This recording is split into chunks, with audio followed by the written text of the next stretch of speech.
My name is Mary Conquest. I'm your host for Safety Labs by Slice, the podcast where we explore the human side of safety to support safety professionals. We move past regulations and reportables to talk about the core skills of safety leadership: empathy, influence, trust, rapport. In other words, the soft skills that help you do the hard stuff.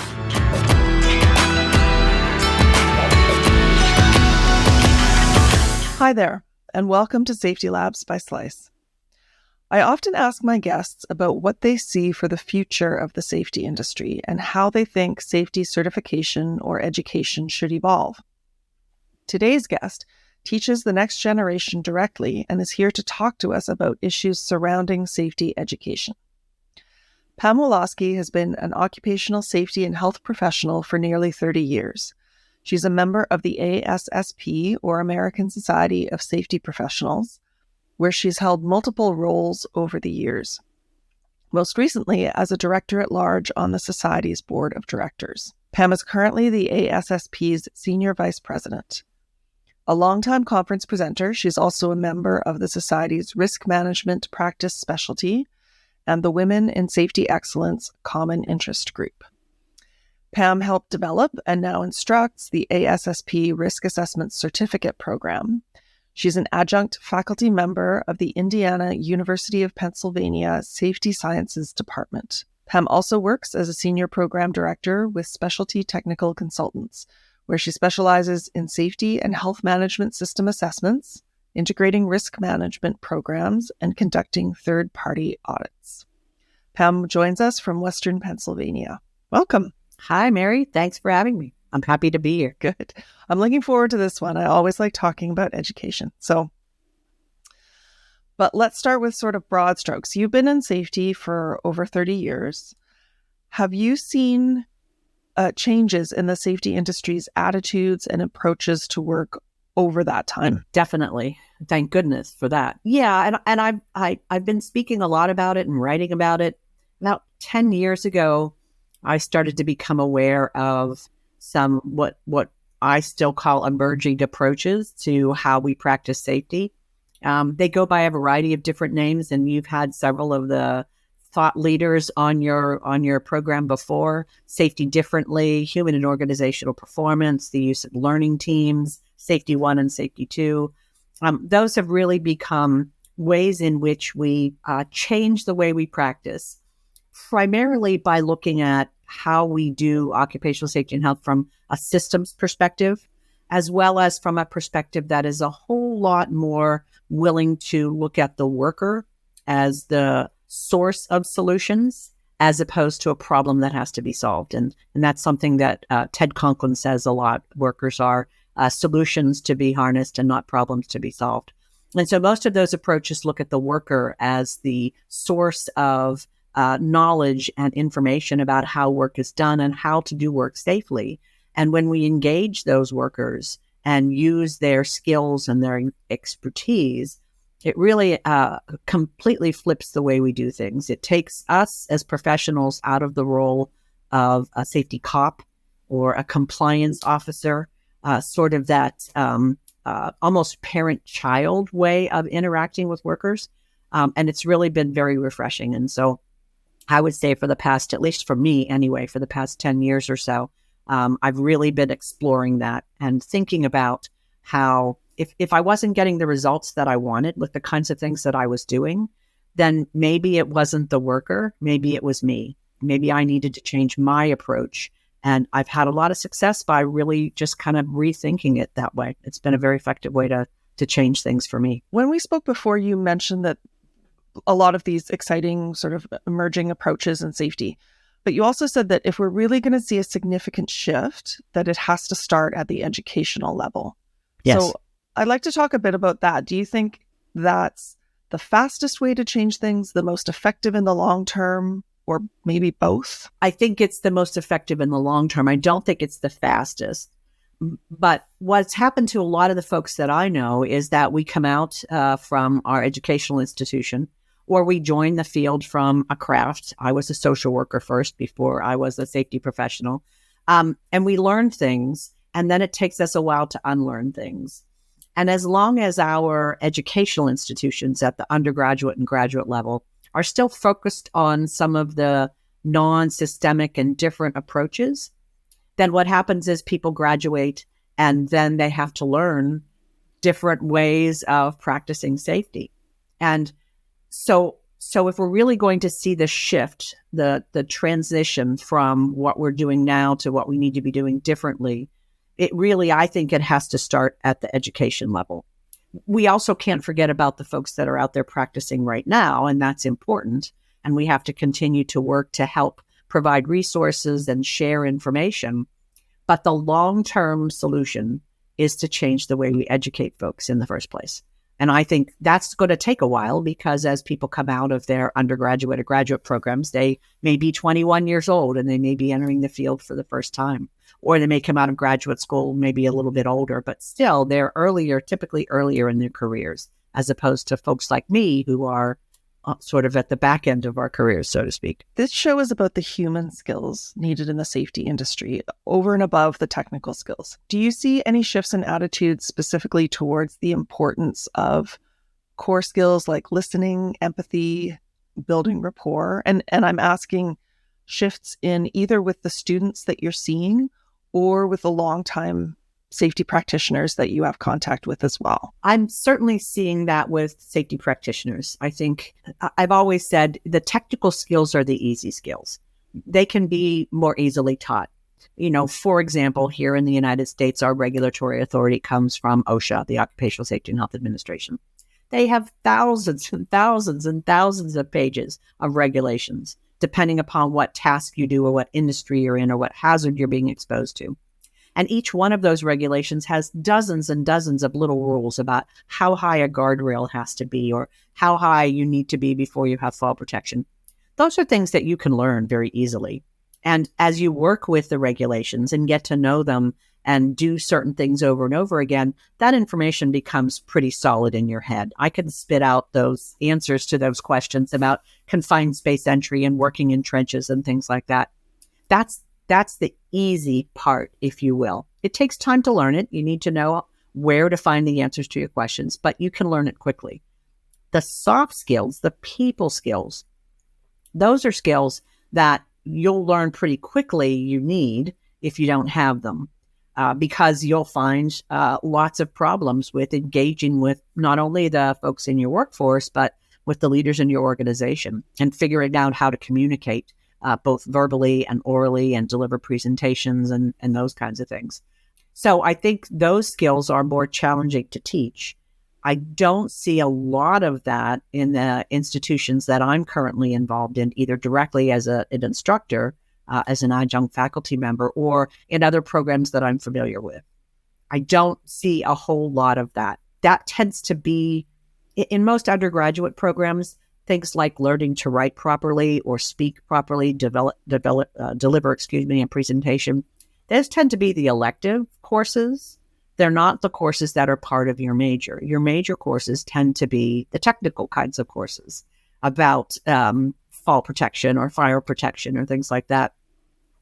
And so depending upon how well you do or don't do in some of those electives, you can certainly graduate without being able to write a complete sentence very well. Or being able to develop and deliver a presentation on a particular topic. And I do see that a lot with younger professionals coming into the field. They do not seem to have a lot of those kinds of soft, non-technical skills. So I do see that as an issue. What about things like empathy or rapport? Like writing is, to some degree, it's a skill that can be taught for sure. Do you think things like listening well or having empathy are teachable? Oh, absolutely. Absolutely. I think they're not traditionally taught, and I think that's a little bit of a gap. But I think lots of people can learn how to improve, to become more empathetic, to learn better how to establish rapport and how to engage with folks. I think those are all very teachable skills. As I said, though, I don't see them a lot of times in undergraduate programs. And I think what happens is a person gets hired and their organization realizes they have that type of a deficit. and provides them with some type of professional development or has them take a course, or perhaps the organization has internal programs for developing those skills among their workforce. But those aren't traditionally part of most educational curriculums, either at the graduate or undergraduate level. Yeah. So give me a picture, and also for our international listeners, what does safety education in the US look like? So what kind of programs are available? And then you have touched on what skills are taught a little bit, but and are they consistent? Is there a lot of variation between different programs, or is there consistency? Well, like most educational programs, there are certifying bodies. And so in the United States, the ABET is the educational organization that certifies certain types of programs, undergraduate and graduate programs. And that's kind of the, if you will, the gold standard for educational programs. It's a very rigorous curriculum, and there are ongoing reports and outcomes that you have to produce. And there's a regular on-site audit process that occurs every certain amount of years. And an organization, an educational institution, can say that their program is ABET certified. On the other side is in the United States, again, like most countries, the Bureau of Certified Safety Professionals, BCSP, and the other organization, the Global Credentialing Organization that deals with industrial hygienists. They also qualify. They don't certify, they qualify programs. And so an organization who is not ABET certified can submit their program curriculum to BCSP, and they can be qualified as what they call a qualified academic program. The advantage of that to someone who's graduating is that if you're pursuing a BCSP certification, it gives you a leg up on someone who graduates from a program that isn't a qualified academic program. And so there's certification, which is very rigorous and very strict, and there's qualification, which is not quite so. There are very few ABET certified programs in the United States in occupational safety and health. There are lots of qualified academic programs through BCSP. Oh, interesting. Okay, so the qualification is still an advantage, though. Like ideally, you would have both. Yes, exactly. Ideally, you would have both. You know, for someone who is an academic, and I'm not an academic, I'm an adjunct faculty member in a number of universities. But for someone who's an academic, the ABET certification is really what, if you're running a program, chairing a program, or you're a full-time professor or an associate professor in an educational institution, that's really what you want to have is ABET. But many programs are just not capable of getting that particular certification. It's a heavy lift. It's a lot of work. And so the qualified academic program through BCSP gives them another avenue to at least put some sort of a stamp of approval, if you will, on their program. And so they're both advantageous. One is a little bit more rigorous. Is there a lot of consistency if one were to choose between, 20 different safety programs in the US, if you sort of corrected for those, like they all had the same level of either qualification or certification ability, can you expect to learn very similar things? Or I think that there's probably a whole lot more alignment with ABET programs because they're so much more rigorous and the criteria is so much stricter than a qualified academic program. But both of them have some consistency among them. Under the qualified academic programs, I think there's probably a little bit more variability in the types of courses that are offered and how they're offered, and the kinds of things that come out of those particular programs. Whereas an ABET program, I think, is going to be a whole lot more, one ABET program is going to look a whole lot more similar to another ABET program. You teach both undergrads, which for the most part, I assume are young adults, and graduate courses, which you've mentioned are often working professionals that have come back to improve their education. How are these groups different in their approaches? And do you have to teach them differently because of that? Absolutely. So an undergraduate, for the most part, the students in the undergraduate programs that I'm involved in generally tend to be just out of high school, going straight from high school to college. That's the vast majority. However, I would say, and I've been teaching undergraduates now for 4 years, I am seeing a transition to more working professionals who are coming into undergraduate programs. And they are either taking a break from their work or they're finding a way to slowly but surely take classes and continue their jobs. I had one person in the class that I taught last semester who was a security guard in a institution, a correctional institution, and worked the night shift and used the daytime to come for classes. And so we're seeing more and more of those. At a graduate level, you see less people that go straight from undergrad to grad. And so they generally tend to be working professionals. The graduate school programs, most of them that I'm engaged with are either completely asynchronous or are at least virtual. I don't teach any in-person graduate classes at this point. I have one class that I teach a live lecture via virtual platform once a week.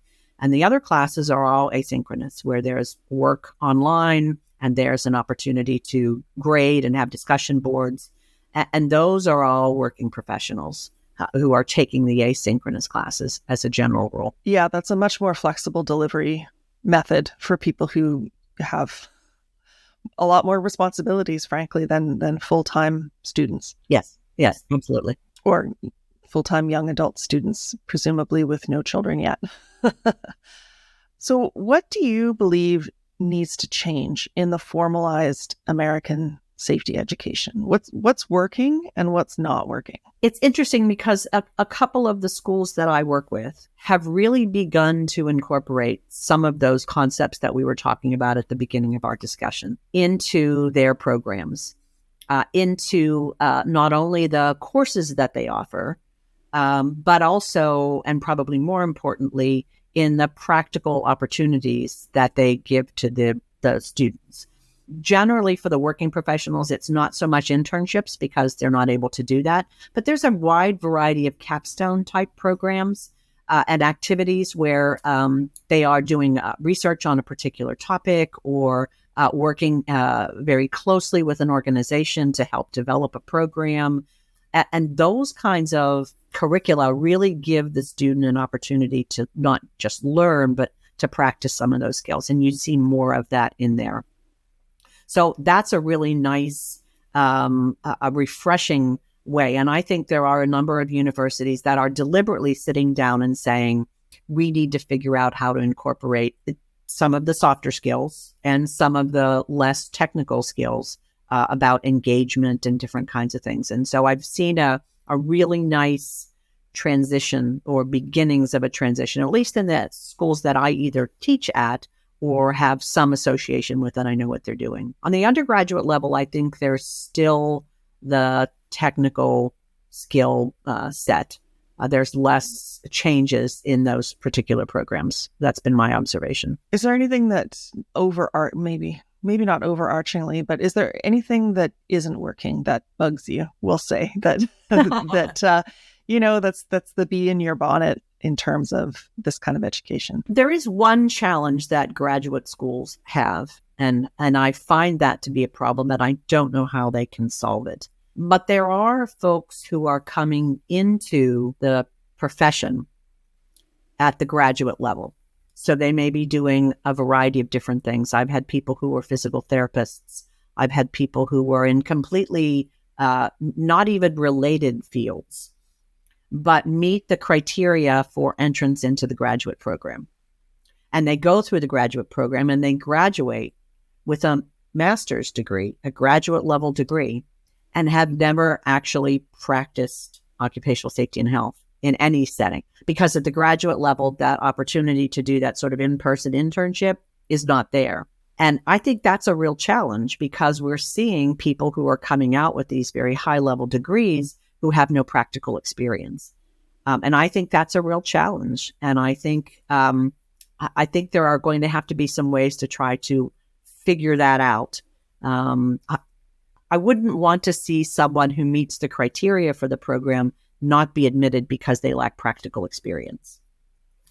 But I think that that's a challenge. And when that person enters the field, I think that they're at a deficit because they have a graduate degree, but no experience at all. Most of the undergraduate programs that I'm familiar with either require or strongly encourage some type of an internship before you leave the program. And many of them tend to be a full-time 10 or 12-week internship. So you've had at least one very intensive practical experience opportunity by the time you graduate. So that's a problem. Yeah, and I can see the challenge in delivering that because a lot of the graduate students are working professionals, maybe not working in safety, but still working and still needing to, pay mortgages as they're Right. And, interestingly enough, the American Society of Safety Professionals, we have roughly 36,000 members. And the majority of our members did not enter safety through a traditional undergraduate role. Most of them came in through a variety of different ways. Some of them went back and got a degree, a graduate or undergraduate, or some of them were craft workers who had a passion for safety, and the organization kind of slowly brought them in, and they eventually joined the safety department and became members of ASSP. But the majority of people don't follow that traditional educational route. And if that's the case, then we as an organization and as a profession really need to do some deep thinking about how we can best prepare those non-traditional professionals to be the best that they can be, to provide them with the education that they need, when they need it, where they need it, and how they need it. And I think it's going to force more and more organizations and educational institutions to sort of rethink how they're delivering education. We certainly saw a rise in virtual and online educational opportunities. So that's a big transition. So maybe the next step is to move into, at least for our profession, some different ways to begin to prepare people as they enter the field. And how rigid are our current safety programs? Is there a lot of space to bring in new ideas, new approaches? And here I'm talking more about classroom, quote unquote, whether that's virtual or not, delivery. Right. In my experience, and again, I'm not an academic, but in my experience in the ABET certification program, there is not a lot of room. That the requirements for what must be taught and the types of courses that must be offered don't leave a lot of room for changes, edits. I participated for a number of years on the advisory committee of an educational institution. I was one of the industrial members of the advisory committee. And I remember going through when ABET had made some changes in their curriculum. And we spent a lot of time trying to help the faculty and the chair of the department figure out how to meet the new ABET criteria. And I remember, and this was maybe 7 or 8 years ago, there were a lot of changes that involved taking away some of the labs that the program offered, where they could get the practical experience in using industrial hygiene, air monitoring instruments, and practicing fire safety by learning how to evaluate fire suppression systems. And we had to take away some of those labs in order to meet the new ABET criteria. So there isn't as much wiggle room there, in my experience, a limited experience. In the United States, the BCSP Qualified Academic Program, I think, is a little bit more flexible, has a little bit more room to provide a variety of different things. And then there are state standards. Each state's educational department has, at least in the United States, has their own set of requirements for different kinds of certifications. So there isn't a lot of room out there for in a traditional educational setting. Yeah, there's only so much time in a semester. And I suppose if you add anything, you're starting to make hard choices about what to remove. You have to take something away. Every time you add a course, you have to take something away. And what do you take away? Yeah. And so are there other sort of oblique ways to influence education? Like, I'm thinking more in terms of student demand, and maybe student demand isn't the best way because it's hard to know what to demand if you're just starting. But I'm just curious if there are other areas, loopholes for change. I think at an undergraduate level, I think you're right. There's probably not a lot of student demand because when you're 18 or 19 and you've just come out of high school, you really don't know what you don't know and what you need that you're not getting I think at a graduate level, as we begin to see more and more working professionals pursuing degrees, I think you are going to get some feedback from those folks in the institutional programs saying, I need more of this, or I need more of that, or I'm picking this program because it's got this, and I don't want this program because it doesn't have that. So I think working professionals probably provide a whole lot more feedback and input to the organization. And I think you have, at that level, I think you have a little bit more flexibility with the material that you're teaching to provide different opportunities, activities, engagements that allow folks to participate and learn those kinds of skills, empathy and engagement and rapport. And I think you get a little bit more opportunities to do that. I know I certainly, in the courses that I teach, I try to incorporate a variety of different experiential learning opportunities that focus on that type of skill and that kind of skill building. Wherever I can find a way to squeeze it in sometimes into the semester, I certainly try to do that. And I know lots of other folks that I'm familiar with who also teach do the same. At the top of the interview, I think you mentioned the concept of unlearning. How does that fit in? What things do people perhaps have to unlearn? First of all, if they're younger and like just coming out of high school. And secondly, if they've been in the field and, they've obviously developed their own practices. And do you find them coming in and saying, well, that's not right? At an undergraduate level, they generally don't say, well, that's not right, unless they've had some experience working. But they do come in with views about people and how they work that come from their family of origin, for sure.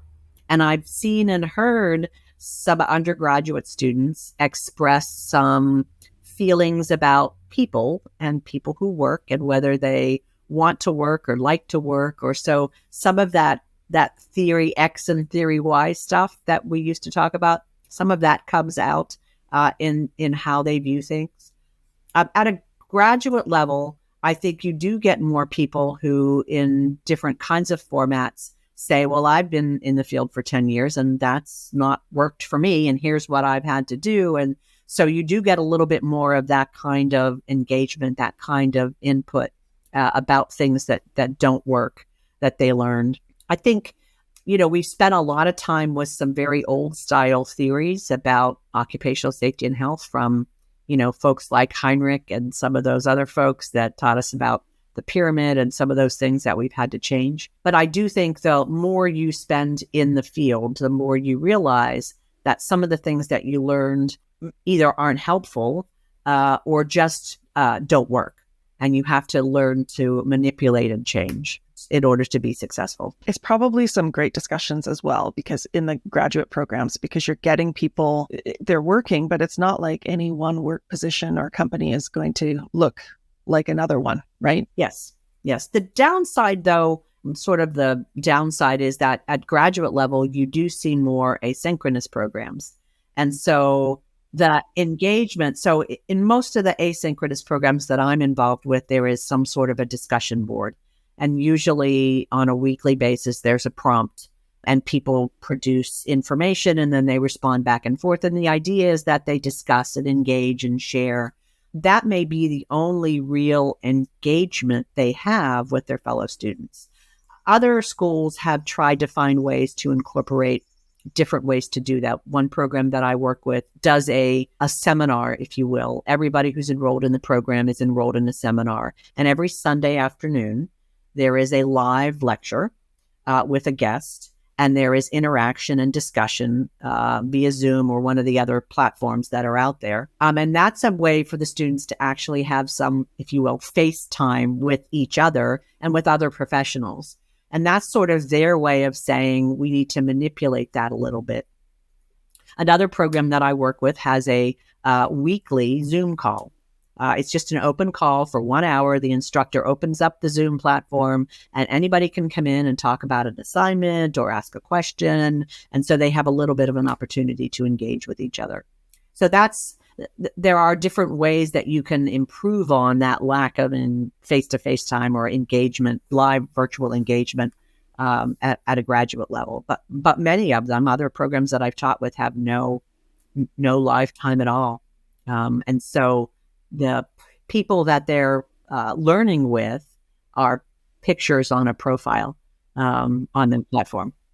And I think that's a real challenge that needs to be addressed. Yeah, well, there's a balance because as you've already talked about, there needs to be a certain amount of flexibility for people who are working throughout their program. But yeah, their engagement is also an important aspect of learning. So far, we've spoken specifically about the American safety education system.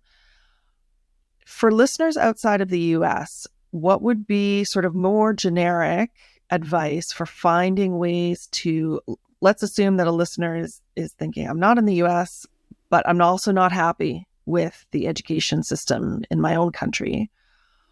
Where would you suggest that they start looking in order to try and influence change within their system? And I realize every system is probably a little bit different. But... Sure. I would say that most countries have some type of a certification process, an organization that accredits programs or provides for certification. So I'm a certified safety professional, that's through BCSP, but there's certified other kinds of certifications that are not associated with BCSP. There's tons of them out there. And so that's another way to do it. Look at what the criteria is to achieve that designation or certification. And that's what you want to match your educational program to. Because if you need XYZ in order to achieve that particular designation, and the program you're in teaches ABC, you're going to have a mismatch. And so if you look at different kinds of accrediting bodies or organizations that provide certifications for safety professionals, those are the places that I think you'll find some things that you can use to incorporate into your search for an educational program. This is a kind of an odd question. It may vary between certifying bodies, but do you think that certifying bodies are in general open to people coming up to them and saying, hey, I don't like or I feel that you need to add or change or, some of the, not restrictions, but the regulations that need to be met from the top. Are they interested at the top? I've never seen that. I've never been asked. I've never found a way to participate in something like that. Many of those organizations, though, have boards of directors or some sort of a board that helps oversee the organization. And that might be an inroad. You could become on that board. You can join that board and perhaps have some engagement or get to know that person. Most of those folks are working professionals, and you could do it that way.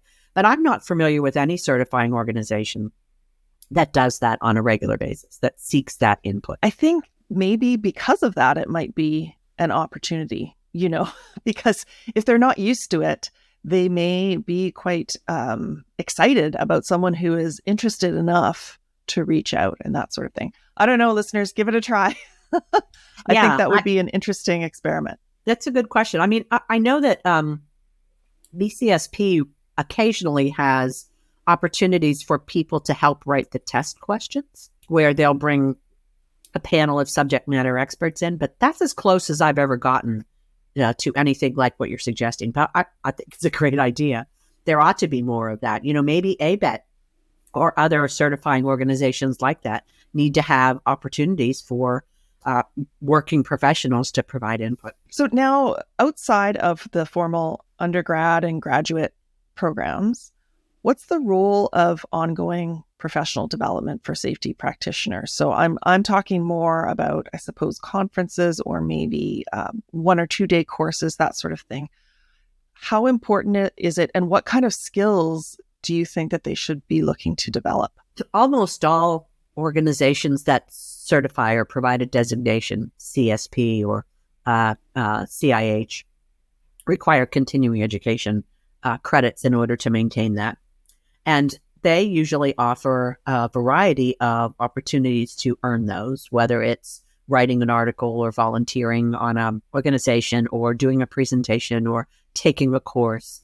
And so most of those have a really good variety. And so if I'm a safety professional and I'm really looking to improve my skills, some of these skills that we've been talking about, rapport and empathy and learning more about some of these different kinds of approaches. There are plenty of ways for me to take courses, attend conferences where people are talking about those kinds of things and earn those points. And so it's kind of a win-win. I'm learning something and I'm earning those points. So that's one way that safety professionals can do that. And there's a lot of larger organizations that provide professional development funding for their members, their employees, and they'll provide a certain amount of money per year to take this course or go to this conference or whatever. So that's another path for someone who wants to explore and expand and perhaps learn more about how to approach how they practice safety a little bit differently. So those are both really good ways for folks to do that. Most safety professionals that I know tend to be lifelong learners. They really are looking to keep learning and trying different things. And I find them to be, as a whole, a group of people that are really open to hearing about new and different things. And they want to learn and they want to be engaged and they want to improve. So I think most of us take advantage of a lot of those different kinds of opportunities. I don't know if this is a fair question, but do you think that there is a type of person or personality that goes into safety? Like, from my observation, I'm talking to thought leaders and that kind of thing. I can see that safety people care deeply about other people. They care about keeping them safe. Is there anything else that you've just said lifelong learners, is there anything else that you've noticed as a theme? Or I've certainly noticed the theme of people that are passionate about keeping folks safe.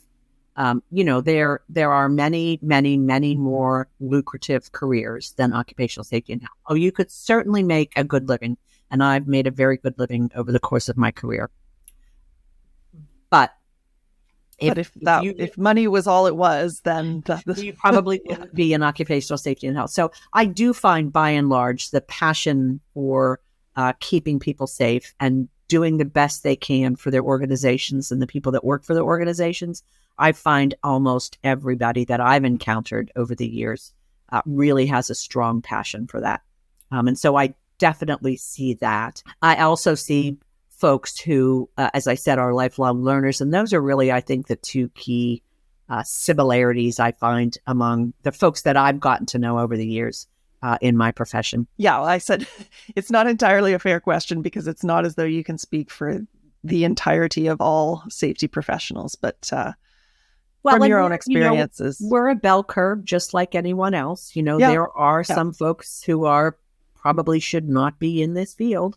There's no doubt about that. But I've never seen us being any worse, if you will, or having more of those folks who shouldn't be in this particular field than any other field that I've encountered, professionals.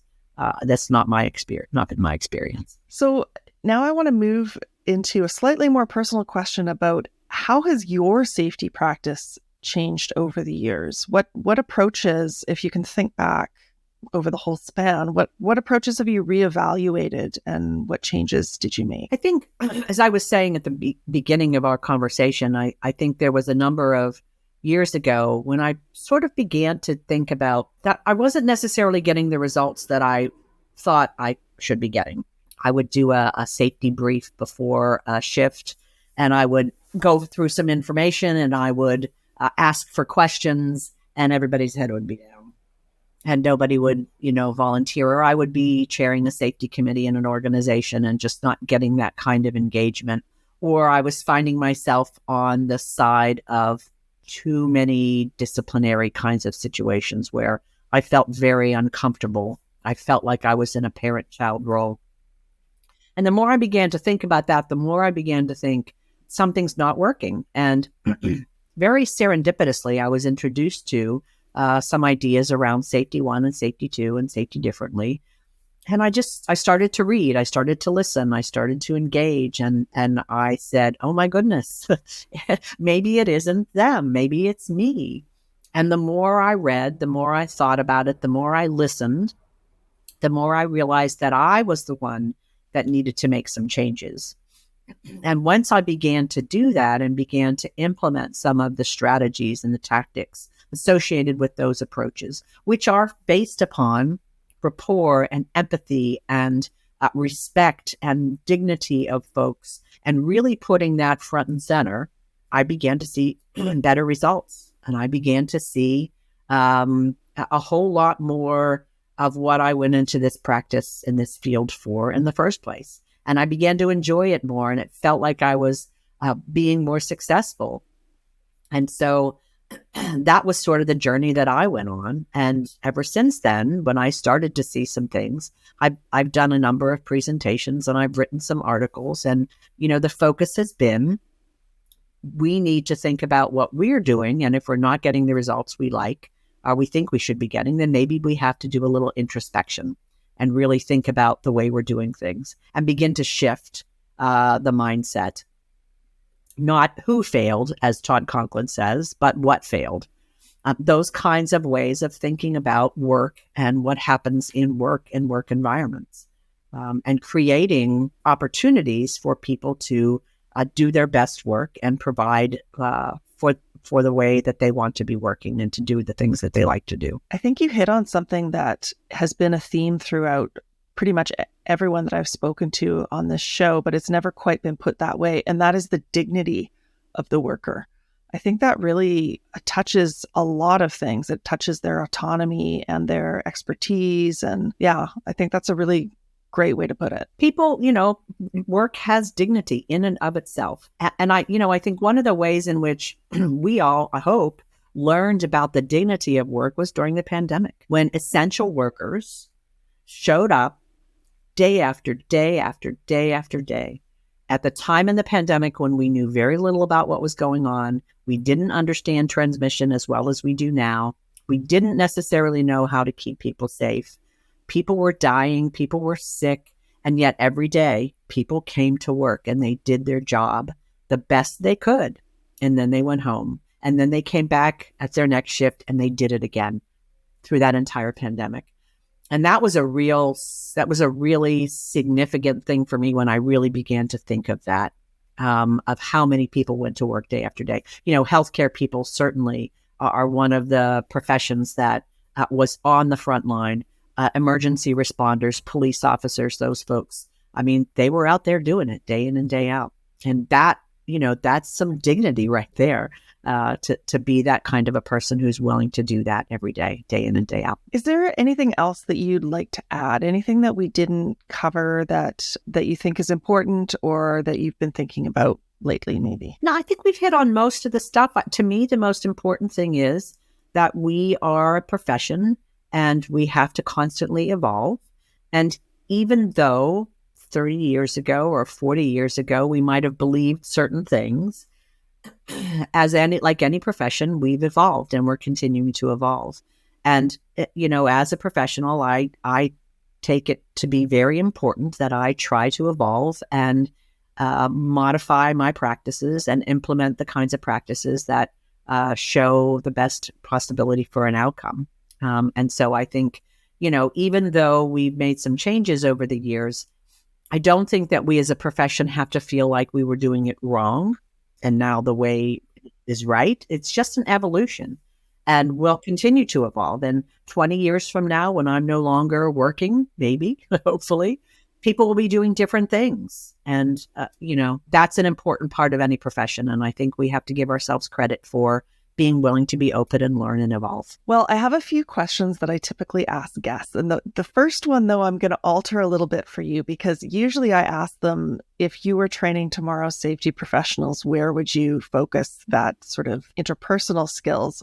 But that's kind of been the topic of the whole show. So I'm going to make it harder and say, if you could choose only one interpersonal skill that you could add to, or, wave a magic wand and it would be taught in all safety programs, which one would you choose? I think respect, respect for other people, respect for people that you work with, learning how to show respect, learning how to be respectful.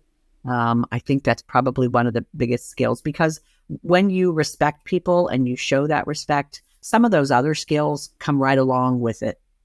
If you're respectful of someone, you're going to be empathetic. You're going to be able to establish rapport, some of those other softer skills that we've been talking about. And I think they all come from a basic respect for other human beings and their worth and their dignity. And if you could go back in time to the beginning of your safety career, since you had a career before safety, what is one piece of advice that you might give to yourself? You can always change. No matter what decision you make, you can always change. I did. After 15 years in one field, I switched and have had what I consider to be a very fulfilling and successful career, and it's something completely different.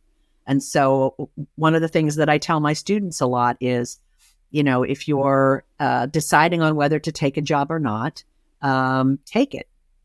You don't have to stay there for the rest of your career. You can always change. If you've made a decision that isn't working out, nothing is set in stone. And being willing to say to yourself, this isn't working and I need to do something differently is an important skill. And I probably wish I would have learned that sooner. But I know it now. And so that's the big thing. Yeah, agreed. How can our listeners learn more about any of the topics in our discussion today? Are there any resources, books or projects or websites that you like to recommend? There's a number of them. There is a Safety Differently website.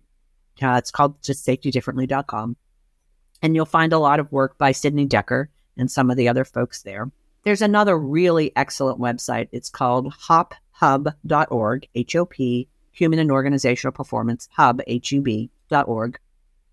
People like Andrea Baker and Todd Conklin and Rob Edwards all post presentations and articles and all kinds of resources on there. And you can find lots of really great information there. Read anything you can by Todd Conklin. Read anything you can by Sydney Decker. Those are two people who have been very influential and have written lots and lots of really good books. Another one of my favorites is a woman by the name of Rosa Carrillo, and I believe you told me she was on your program before. She wrote an excellent book called The Relationship Factor in Safety Leadership. That's another good one. And if you start there, you'll find your way around to other places and different places. And that's what I did. I just, I picked up a book and that just kind of led me in a lot of other different directions. There's also a couple of great podcasts. Todd Conklin has one called Pre-Accident Investigations. Two folks, David Provin and Drew Ray, have a podcast called The Safety of Work, which is another really good one. And again, once you start looking at podcasts on safety, you'll find a whole lot of really good ones. So just start somewhere and you'll see it branch you out. Yeah, I often tell people just go to the index. If you like the book, go to the index or look at everything that, not the index, the resources, the resources and references. Yeah, yeah. Absolutely. So if our listeners wanted to reach out to you, how could they find you on the web? Well, they could find me on LinkedIn. I'm fairly busy on LinkedIn. I post and read other posts and share information there a lot. They could also get in touch with me via email. My company's email is pwalaski@stcenv.com. And I also am on Twitter. My handle is @SafetyPam. Those are three really easy ways to get a hold of me. Great. Well, thanks so much for being with us today, Pam. You're welcome. I've enjoyed it. And I can't wait to hear the next speaker that you have. Listeners, we love you. If you're new to the show, don't forget, we have over 60 episodes published. So go back, take a listen. Many of the people actually that Pam just mentioned, we've spoken to. You can learn more about each episode on our website, and that's safetylabs.sliceproducts.com/episodes. And from me to the Safety Labs by Slice team, it's an honor and a privilege to work with you. Bye for now.